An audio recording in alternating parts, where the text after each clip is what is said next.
Hello guys, आम्ही आलो आहे Nora मॉलच्या महादेवाच्या मंदिरला. तर आज मी तुम्हाला महादेवाचं मंदिर दाखवते. खूप सुंदर आहे, खूप सुंदर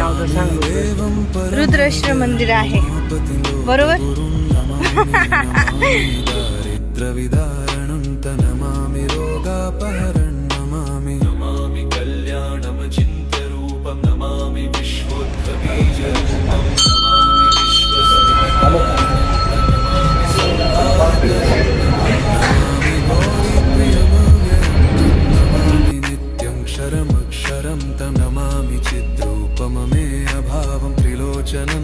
शिरसा नमामि नमामि कारुण्यकरं भवस्य भयङ्करं वापि सदा नमाम्यजादीश पुरन्दरादिसुरासुरैरचितपादपद्मं नमामि देवी मुखवादनानैक्षार्थमक्षित्रितयं यैष पञ्चामृतैर्गन्धसुधूपदीपैर्विचित्रपुष्पैर्विधैश्च मन्त्रैः अन्नप्रकारैः सकलोपचारैः सम्पूजितं सोममहं नमामि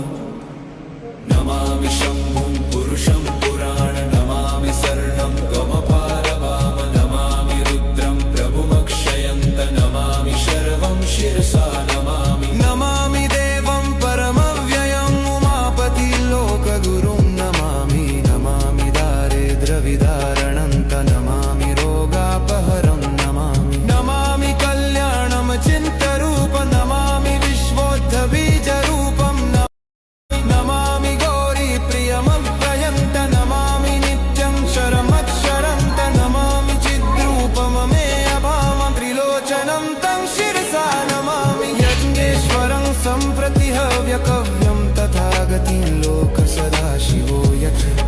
आराधितो यश्च ददाति सर्वा नमामि दानप्रियमिष्टदेवं नमामि सोमेश्वरं स्वतन्त्रम् उमापतिं तं विजयं नमामि नमामि विघ्नेश्वरनन्दिनाथं पुत्रप्रियं तं शिरसा नमामि नमामि देवं वरदुःखशोकविनाशनं चन्द्रधरं नमामि नमामि गङ्गाधरमीशमीर्यं माददं वेगभरं नमामि नमामि कल्याणमचिन्त्यरूपं नमामि विश्वोद्भबीजरूपं नमामि विश्वस्थितिकारणं तं नमामि संहारकरं नमामि